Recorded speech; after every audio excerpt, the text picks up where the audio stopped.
Firefighters in Perry Point, Maryland felt an explosion on July 6, 1991. They knew it would be bad. They responded before the alert ever came in. Normal Saturday morning routine, everybody's hanging around, a couple of guys were still in bunks, and we were in the kitchen and we heard this loud explosion. I was sitting in a chair, and as a matter of fact, it rocked the chair I was in, also raised the ceiling tile in the room. We just started the engine and started to pull out the ramp whenever the alert came over that it was an explosion and fire and people trapped in the town. Fire undetermined origin with explosion, Broad Street and Elm Street. When I arrived on the scene, I had to park probably 100, 150 feet away from where the actual fire was itself, an explosion. What I could see was there had been some type of explosion. It was assumed propane. Debris was scattered throughout at least a couple blocks from what I could see. There appeared to be several injured people, and civilians were running throughout the whole area. And then there was starting to be a fire buildup at that time. I went back to my vehicle and gave an initial report. 683 headquarters. 683. Okay, we have a 2.5-story row house explosion. Give me 4 additional ambulances to the scene. Go ahead, fill the station automatically. Give me a truck company out of Happy Grace. I figured there was probably several people inside that were trapped, and probability of being quite a few fatalities in there.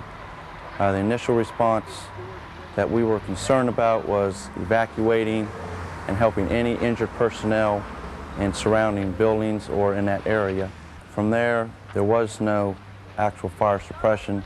I went on a defensive posture with incoming equipment. Initially, the damage that was done to the buildings from the explosion was done. There's nothing we could do about that. As far as extinguishment, the main concern was anybody that might be injured, removing them to safety and protecting exposures that were only just a couple feet away from where the actual fire buildup was starting to get extremely large. First crews that got into the rear, the tanks were blown free to the rear of the actual fire area. There were debris and so forth on and around the tanks, but there was no fire around or coming from the tanks at that time. Our personnel checked the tanks to make sure if they were on, which one tank was on, was shut down. And the other 2 tanks also were checked.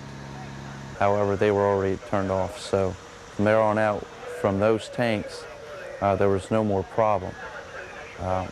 Surrounding areas, any tanks that were any immediate danger of the fire area or structural damage area were also shut off. Of course, everybody had complete turnout gear, bunkers, coat, Nomex hood, helmet, gloves, and SB's, breathing apparatus. They did use the breathing apparatus, and when they did go in to check the tanks, they did have hand lines, in case something did happen, to protect them from that. Upon our arrival, within a minute, we laid 2 3-inch lines. Looked like a war zone. There was 2 buildings collapsed, debris still falling from the sky when we pulled up. Once the evolution of the lines is in place, my job then is to pull the 1 3/4 lines, and I make an attack. We pulled the lines, we had the lines hooked up, and as we started to go toward the building that was the initial explosion, the gentleman whose wife was killed came up behind me and tapped me on the shoulder because he knew me from Perry Point and pointed to the building and said my wife is right in there. And of course that was something that I knew immediately we could not get to her. The building was too structurally unsound. The second floor was down to the first floor. We had a little fire when we got there, but as it progressed, the fire started getting worse. There was just no way we could get in to make any type of rescue. We went into the second building and searched that building. There were some people in the downstairs area of the dry cleaner and the pet store. We had them leave. Once we had done that, we made an attack into that building with the 1 3/4 lines, try and slow it down. Retreated out of the building because the structure was also unsound, and went next door into the Perryville, which is the retirement home. And Lieutenant Bannon and myself went through that building and checked all the rooms. We did not find anyone. They'd already been evacuated. We contacted the manager or assistant manager of the building. They advised that everyone was out of the building. However, our crews, along with other fire departments, double and triple checked the building to make sure that everyone was out. Right after I arrived, and our first ambulance arrived on the scene just a few minutes after me, our ambulance captain, Mike Fair, I gave him medical command, had him switch over to fire frequency 2, so there would be no interrupting our fire channel. And from there, his people, along with several other firefighters and rescue EMS personnel, when they arrived on the scene, handled the medical portion of the incident. We had good water set up. We had 2 hydrants in use, actually 3 hydrants in use. We had to have the power shut off. We had numerous live wires in the front and in the rear, and you had to really be careful with those, the water situation. When we had the power shut off, it shut off the water to our water plant. That was a decision we had to make. What we decided to do was have the power shut off to the complete area and set up 2 drafting situations with 5-inch hose, which gave us more than enough water. And once we had that, we could go to a offensive situation with master streams, aerial operations, and in some cases initially with 1 3/4 lines and 2.5 and 3-inch hand lines. We have a deck gun on top, and we assisted with some of the control of the fire in the second building, but the pet store and the dry cleaning store, we tried to make another attack again, but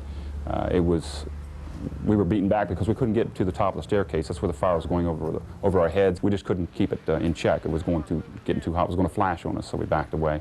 Then we went straight to surround and drown exterior operations with the gun until we ran out of water. We have a benefit of having the river right there.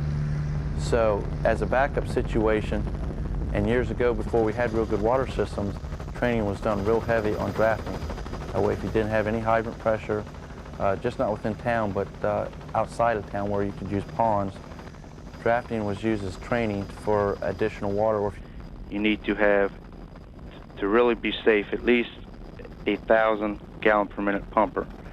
Okay, that would give you sufficient water. You can do it with the 750, but preferably 1,000 gallons per minute or above. You have to have hard suction hose. You have to have either a regular straight strainer or a floating dock strainer. The next thing is you must be able to have clear access or good access to a water supply.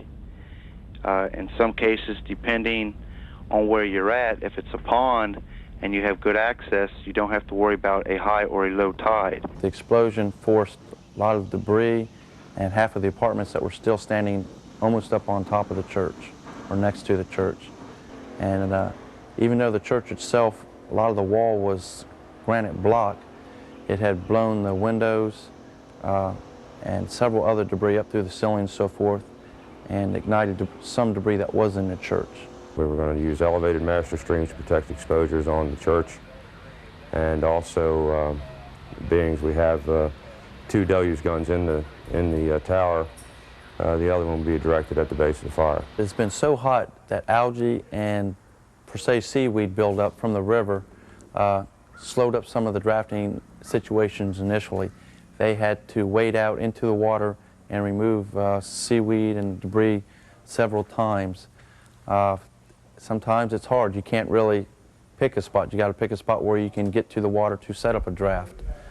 And you just have to try and keep the strainers and so forth clean as best you can.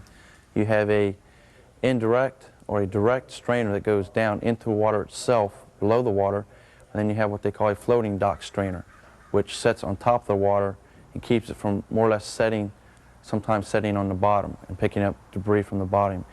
Eventually, with all equipment called in, it probably went to an equivalent of 10 alarms. After a 3rd alarm, the apparatus that responded from that initially handled the fire operations and the water setups as far as drafting. All the other equipment called in afterwards, with the exception for special of 2 truck companies, was strictly for manpower situations to assist with firefighting defensive postures at first and then suppression. Over 300 firefighters responded to the Perryville explosion. The debris in the streets kept apparatus out of the immediate area. That meant hose lines had to be hand-carried to the scene. The temperature was mid-90s that day. The firefighters that were actively engaged in dragging hose and getting in there started to feel the heat.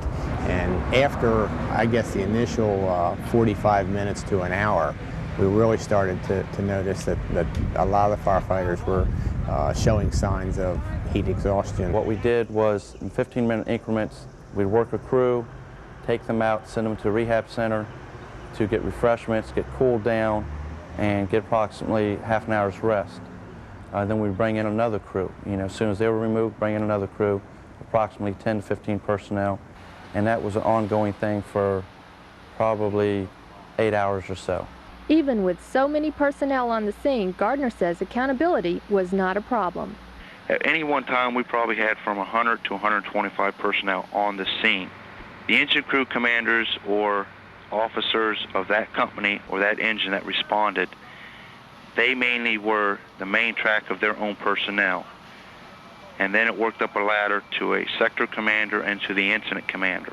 Fire was knocked down probably between 11 and 11:30, and anything after that was manpower was used to search for the suspected deceased person that was in the fire area. The Baltimore County Fire Department brought in their dog. He was able to determine the general location of the victim. The body was recovered 10 hours later. She was located on the first floor, and it was just a long, tedious operation, have to move everything by hand. Someone had smelled gas 10 minutes earlier before the explosion. The chances were very good that our engine would have been parked in front of the building along with the Perryville engines, and we probably would have been taken out in the blast.